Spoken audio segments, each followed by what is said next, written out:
Muy bien. Hoy vamos a hablar un poco sobre miedos y pecado. Miedos y pecados.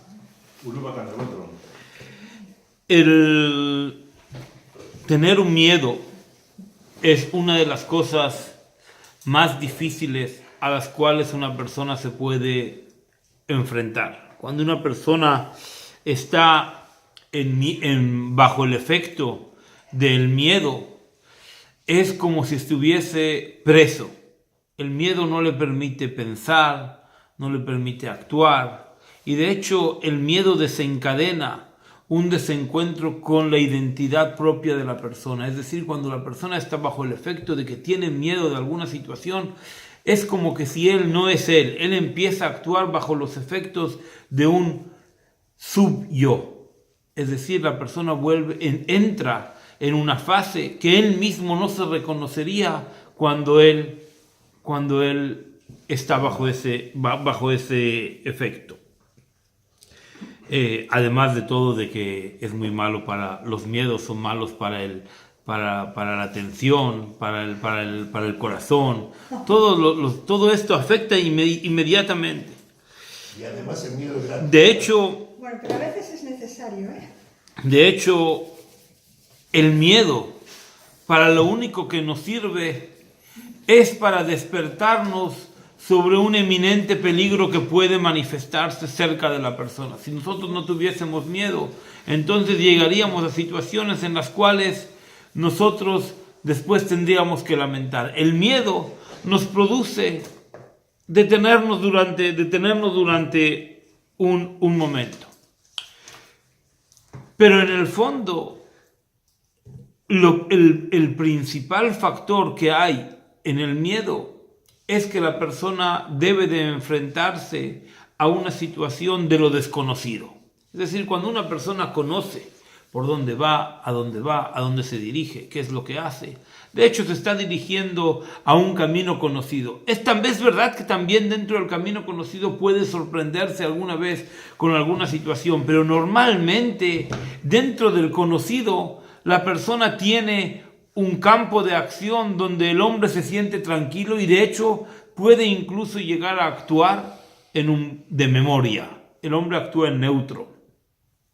En el lenguaje de la modernidad, cuando una persona camina en un camino conocido, es capaz de vaciar su pensamiento. La persona puede ir caminando, cantando, o ni siquiera recordando qué es lo que pensó cuando una persona camina del trabajo a la casa. Entonces en el fondo llega a la casa y no se acuerda ni siquiera lo que pensó, porque realmente está en una situación en la que el pensamiento está casi desconectado del ser. Cuando una persona tiene miedos, lo más importante es acercarlos. Los médicos nos acercan a conocer el principio de este miedo. Y cuando nosotros vamos conociendo el principio de este miedo, entonces nosotros empezamos a tener menos pavor por nuestra situación, y entonces empezamos a actuar de una manera mucho más coherente.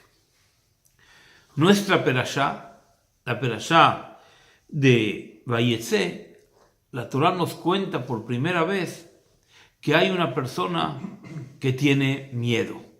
¿Quién es el que tiene miedo? Jacob tiene miedo. Jacob tiene miedo. Jacob se encuentra hace 34 años que Jacob no ve a su hermano. 20 años. Hace 20 años Jacob estuvo en casa de su suegro, pero también, estuvo 20 años, lo dije correcto, 20 años estuvo en casa de su suegro, y otros 14 años cuando Jacob se había escapado de casa de sus padres, que se escondió en la yeshiva de Shem Vaever. O sea que en total, durante 34 años, no se había encontrado con su hermano. Y Jacob dice, ahora voy a dirigirme a una situación en que vamos a encontrarnos con mi hermano. y manda a emisarios a decirle a su hermano, vamos a empezar una nueva página. Han pasado 34 años, ya son bastantes, y Jacob piensa que seguramente su hermano va a decir, después de 34 años, vale, adelante. Sin embargo, cuando vuelven los emisarios de Esav, le dicen a Jacob que Esav está enfadado, que Esav está zoem, está nervioso, y no nada más eso, sino que ha contratado a 400 matones para que se enfrenten a nuestro campamento. Es decir, no nada más que no quiere verte, sino que realmente está dispuesto a salir en pie de guerra para ver cuáles son realmente tus intenciones. Y entonces la reacción de Jacob está plasmada en el pasuk de una manera interesante. Dice, Vayoshuvu malachim el Jacob lemor, volvieron los emisarios, no son malachim de ángeles, sino emisarios, vinieron a Jacob diciéndole, Banu el ajija el Esav, hemos venido a Esav, tu hermano, vegam olech likratcha, y él, ahora que tú le has querido venir a decir que hagamos la paz, ahora él ha salido, mientras no se acordaba de ti, 34 años, no te buscó. Pero ahora que tú quisiste empezar una nueva página, vegam olech likratcha, él ha salido para enfrentarte a ti, ve'arbameot ish imo, y 400 hombres están con él. Vayirá Jacob, y entonces Jacob tuvo miedo, vayetzerlo, y se sintió apesumbrado. También se puede traducir, vayetzer se puede traducir de una frontera, cuando una meitzar, de una estrechez. Jacob se sintió en un camino que estaba tan estrecho que ante cualquier paso seguramente se iba a caer. Vayetzer es cuando nosotros también decimos en el rezo, mina meitzar karática, de la profundidad, de una profundidad estrecha, desde mi problema, desde mi punto, es donde yo me dirijo a Kadosh Baruj Hu. Y este miedo es un miedo no simple, porque Jacob vino, era Mibjirei Avot. Cuando nosotros leemos quién era Jacob vino, nosotros leemos de que Jacob era el preferido, no el preferido, sino el destacado de los patriarcas. Y cómo es que Jacob, nieto de Abraham, que pudo superar tantas pruebas, y Yitzhak, su padre, que también se enfrenta a enormes retos en su vida, y todos ellos lo hacen muy bien, y de repente aquí Jacob de repente tiene tanto miedo. ¿Cuál es este miedo que de repente ataca a Jacob? Cuando nosotros nos movemos unos años y también unas pedaciotas adelante, nosotros encontramos que también hubo otra persona que tuvo mucho miedo. ¿Quién es el que tuvo mucho miedo? Amuvjar Sheba Neviim, el elegido, el preferido de los profetas. ¿Quién es el preferido de los profetas? Moshe Rabenu. Moshe Rabenu también tuvo miedo de... ¿Qué tuvo miedo Moshe Rabenu? Cuando Moshe Rabenu mata a los egipcios, la Torá nos cuenta que salió el segundo día y se encontró con dos paseantes y que le dijeron a Moshe, ¿qué acaso lama taquer reeja? ¿Por qué le vas a pegar a tu compañero? Entonces Moshe, que pensó que nadie había visto el momento en que él había atacado al egipcio que estaba matando al Yehudí, Moshe Rabenu dice, wow, me han descubierto. Y entonces, y ellos le reclaman también una cosa, Misam Haleish Sar Beshofet Aleinu, ¿quién te puso a ti como ministro y juez sobre nosotros? Entonces Moshe se encuentra y dice, algo me he equivocado en mi shlihut, en mi trabajo, para lo cual fui enviado. Quizá me tomé las cosas demasiado serio y matando no llegué a nada, quizás yo no tendría que haber actuado matando. Y entonces dice, Vairá Moshe, y tuvo miedo Moshe. No tuvo miedo Moshe de Dios, tuvo miedo Moshe de la situación, de una situación desconocida en la cual Moshe no sabía si lo que había hecho era correcto o no. Vayomer Ajen no da davar. Se ha conocido la situación mía en relación a la forma en que yo actué con el egipcio y por lo tanto me encuentro en un gran problema y tuve miedo.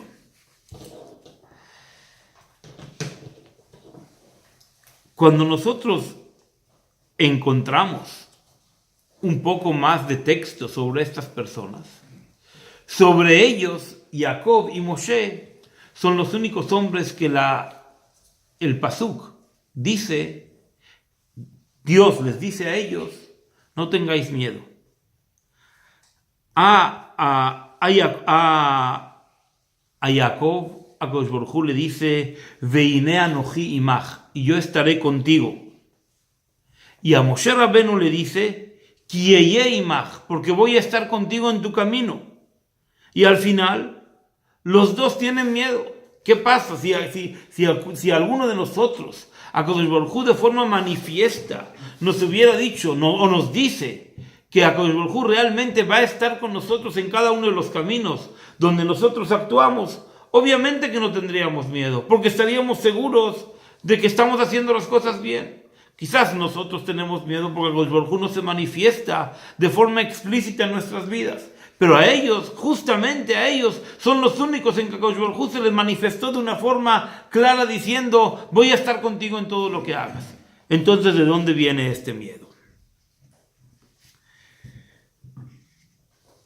El Midrash nos dibuja esta pregunta de una manera simple, pero cuando nosotros nos vamos a los comentaristas sobre el Midrash, especialmente uno de los comentaristas principales que se llama Yefet Toar, que nos aclara la situación del Midrash. El Midrash muchas veces nos habla en un lenguaje un poco alegórico y nos hace perder, nos parecería ser que nos está hablando de otro texto del cual nosotros leímos en origen, o sea, el Midrash va sobre la Perashá, pero muchas veces parece ser que el Midrash nos está hablando de otra historia y entonces los comentaristas nos vienen a situar sobre lo que el Midrash nos está diciendo.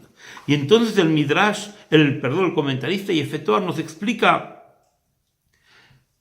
que en verdad el Midrash viene a criticar, incluso utiliza una palabra, bejumbrá. Jumbrá significa con rigidez, con severidad. Vienen a criticar con severidad el Midrash, la actitud tanto de Jacob y tanto de Moshe. ¿Por qué ellos tienen miedo y ellos no tendrían que ser como cualquier Yehudí? Que cualquier Yehudí, ¿qué es lo que nosotros le diríamos a cualquier Yehudí? Ten emuná, ten fe. ¿Por qué ellos no están obligados a tener una fe simple en el cual no empiecen a temblar ante un reto? De hecho, y especialmente, volviendo a nuestro tema, Jacob estuvo 34 años. Ya vivió 20 años con su suegro, ya lo habían engañado una y otra vez, y Jacob vio enormes milagros. Jacob vio milagros en la forma en que levantó su hogar con los 12 tribus, y vio milagros en la forma en que Akadosh Baruj Hu le dio riqueza, donde Labán, cada vez que intentaba hacerle una triquiñuela para decirle, estos animales me pertenecen a mí, entonces Jacob podía ver y tener influencia incluso sobre el reino animal para que ellos nazcan con una señal específica para que se defina cuál es su ganado. ¿Por qué un hombre que ha vivido tantos milagros y ha superado tantos retos y ha visto la bendición de sus padres, por qué de repente se encuentra en una situación en que la Torah no dice, por lo menos nos hubiese dicho la Torah, Vayamen Jacob, y Jacob tuvo emuná? ¿Puede la Torah decirnos que se encontraba en una situación en la cual, aunque tenía fe, asumía un reto? Pero tener miedo es una situación en la cual, cuando nosotros definimos el miedo, como lo dijimos al principio, es una situación en que paraliza a la persona de su actitud, y no nada más paraliza, sino que realmente no le permite razonar de una manera comprensiva.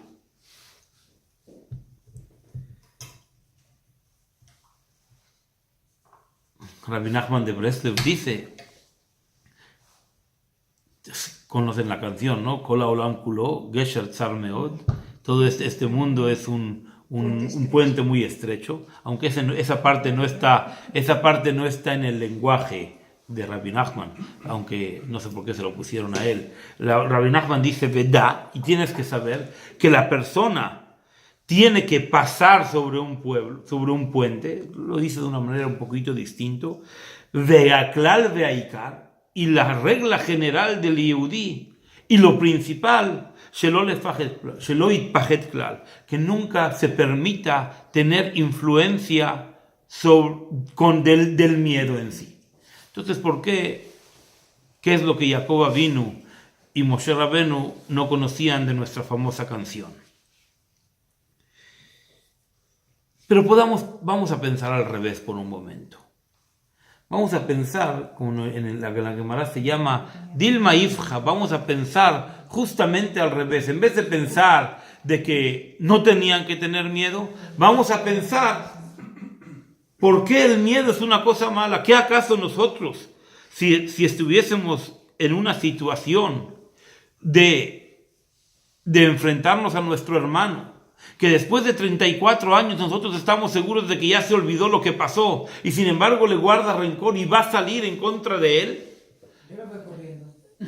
Pues, entonces, Jacob y especialmente que ¿por qué no tener miedo? Es decir, ¿por qué en la forma en que nosotros preguntamos y en la forma en que este libro Yefetoar nos pregunta parecería ser de que el miedo no se relaciona con la forma natural en la cual el hombre debe de actuar si es que cree en Dios? Y quizás el miedo, podríamos preguntar al revés, sí es una reacción normal frente a la situación, y especialmente Jacob Avinu. Jacob Avinu conocía a su hermano. ¿Cuál es la primera vez en que Jacob Avinu se enfrenta con su hermano? Además del momento del parto en que dice de que uno le gana la jugada al otro. Cuando tenían 15 años. Cuando tenían 15 años, la Torá nos dice que vino Esav y estaba hambriento y le dijo, dame de las lentejas. Y Jacob le dijo, con 15 años, le dijo, vale, pero te las doy a cambio de la primogenitura. Lo que la Torá no nos dice, el Talmud no nos dice, es de que justamente ese día, ¿qué día era? Era el día que murió Abraham Avinu. El día que hubo la compra de la primogenitura fue el mismo día que murió el abuelo Abraham. Pero ninguno de los dos lo sabía. Sí, los dos lo sabían. Los dos sabían. Sí, los dos estaban tristes, pero tenían tiempo para el negocio, eran judíos. Vale. Entonces, ¿cómo frente a este momento, y a Esav le dice una situación? Cuando Jacob cuando Jacob le pide a Esav, véndeme la primogenitura, le dice Esav, te la vendo, ¿sabes por qué? Inea noji olech lamut, yo me voy a morir, velama zeli bejorá, para que yo quiero la primogenitura. ¿Por qué Esav a los 15 años le dice a su hermano, yo me voy a morir? Una persona que tiene 60, bueno, empieza a pensar en que un seguro de Santa Lucía le va muy bien, pero una persona que tiene 15 años, ¿para qué quiere tener? ¿Por qué va a responder de forma tajante? Te vendo la mejorá si yo un día me voy a morir. Si piensas que a los 15 años eres inmortal. Exactamente. Pero Esav había hecho además de que había muerto el abuelo, Esav había hecho una situación muy interesante este día. Esav por primera vez había asesinado a una persona. ¿A quién asesina Esav este día? ¿Y por qué este día es tan importante? Esav asesina a Nimrod. Así nos dice el Midrash. No, el Midrash, los comentaristas. Nimrod era el rey de Abraham que todavía vivía y que llevaba puesta, conocen la historia, que llevaba puesta las vestimentas de llevaba puestas las vestimentas de Adam Arishon, sí. ¿No Y- era una especie de mago? Sí. Limrod es revelarse. Sí, pero Nimrod era el rey Nimrod, sí. Sí. Cuando me perdí, perdón. Esab ese día mata a Nimrod. ¿Por qué lo mata a Nimrod? Él había escuchado de que Nimrod tenía la capacidad de cazar a las personas. Las podía cazar y de esa manera tenía una enorme influencia por él. Y Esab averiguó de que todo era por la influencia de estas ropas que venían de Adán. Y como él quería estas ropas, entonces asesina a Nimrod. Y entonces se viste con estas ropas. Pero en el momento en que él se viste con estas ropas, se da cuenta que no es capaz de matar. Se da cuenta que estas ropas pertenecen a un mundo de Kedushá, a un mundo de superioridad, Kedushá, de santidad, y por lo tanto es incapaz de hacer nada. Y de hecho la Torá nos dice de que cuando él venía a su padre Yitzhak y le traía matamim, le traía buenas comidas, como las comidas que Yitzhak le pide el día que le va posterior, que le va a bendecir, era porque Esav siempre venía con estas ropas.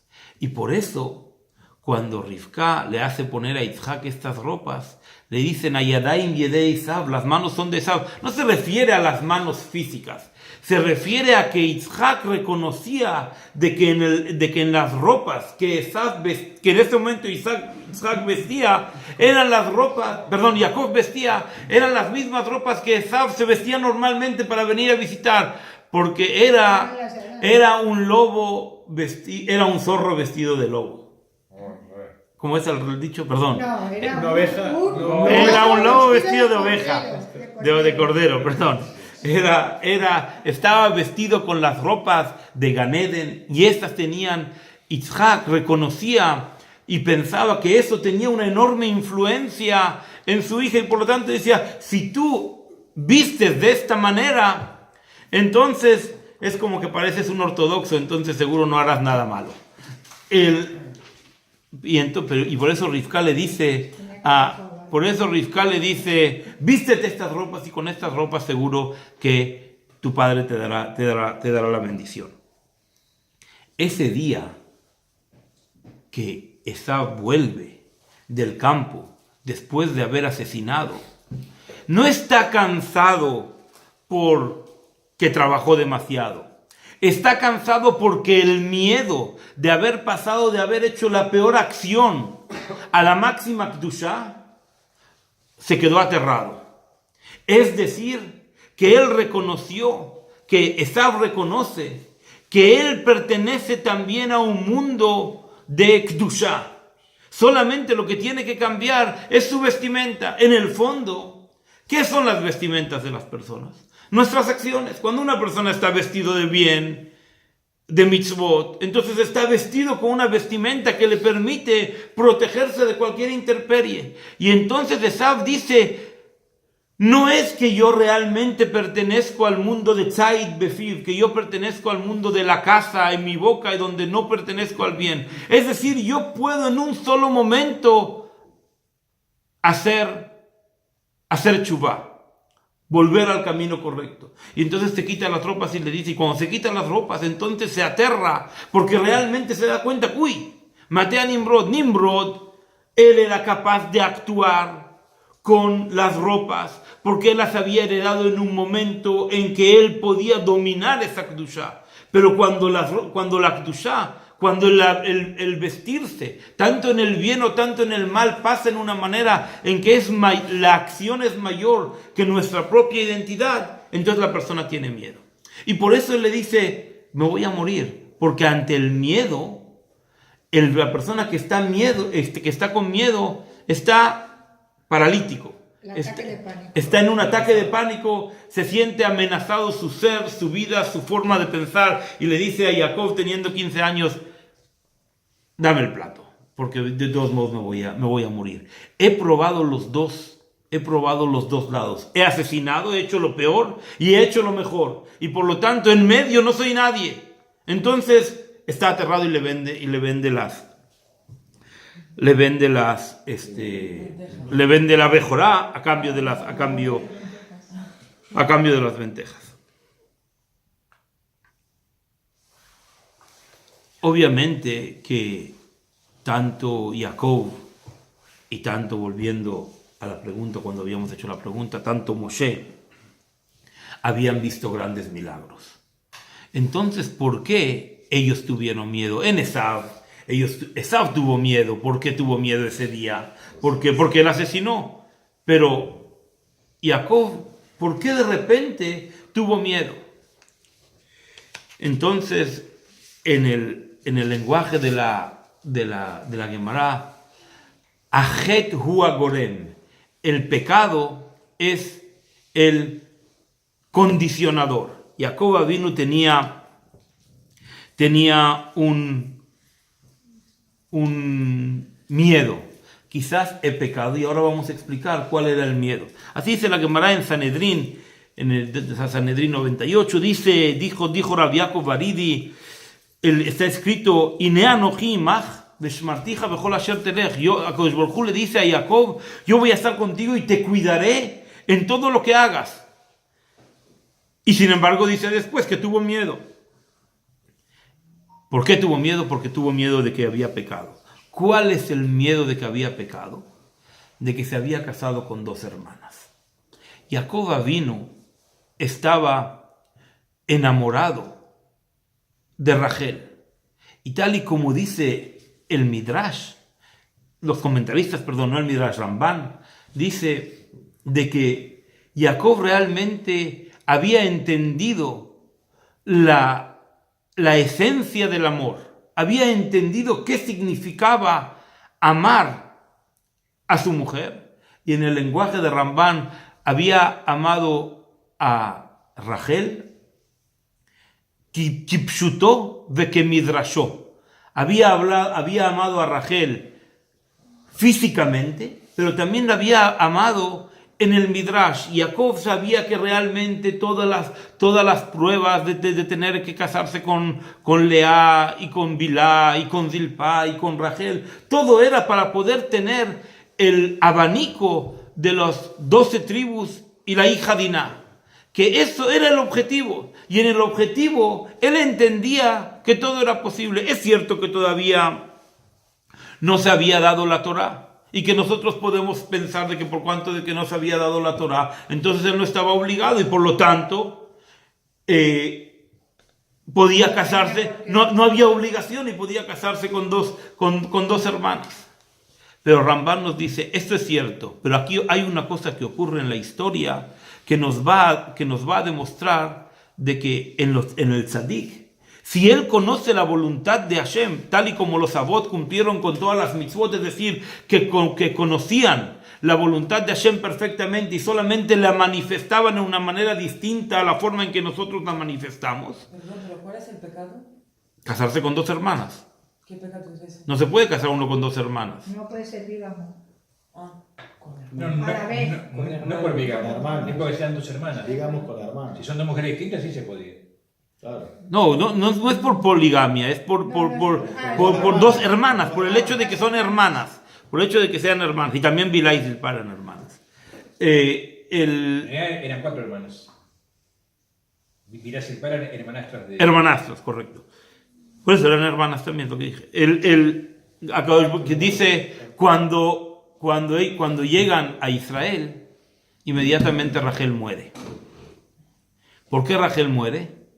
Porque ella era la última que se casó y por lo tanto no había espacio para 2 y por lo tanto ella muere. Y en verdad así nos dice el Ramban, dice de que en ese momento él renuncia a Bilá y a Zilpá, porque ellas solamente estuvieron en el matrimonio en la funcionalidad de traer a los hijos de las tribus.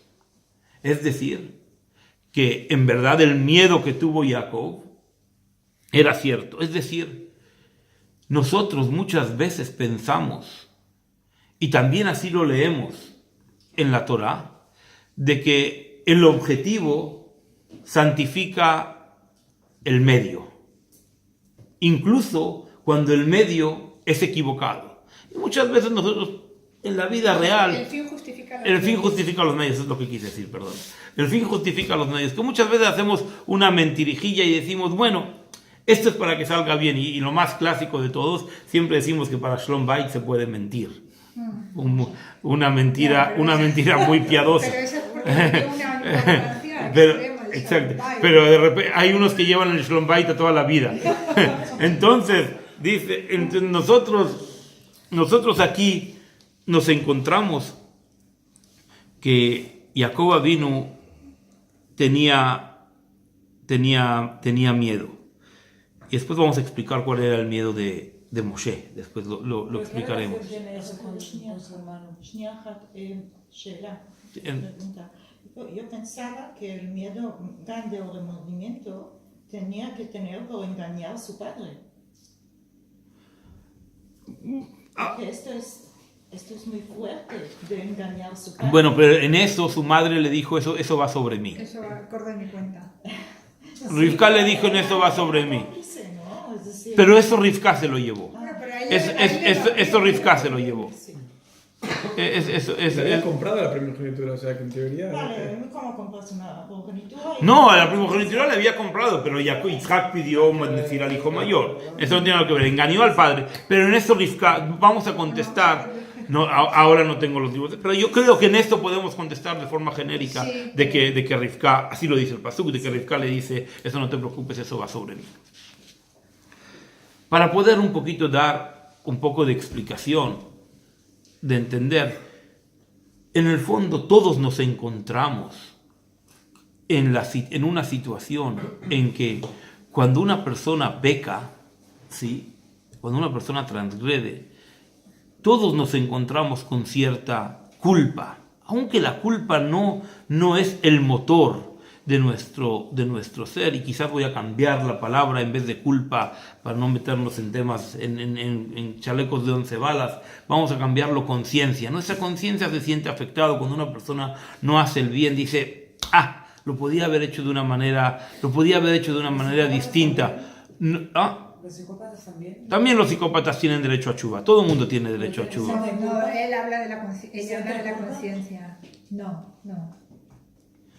¿Los psicópatas? De mientras no es psicópata, entonces no lo sé. Pero para poder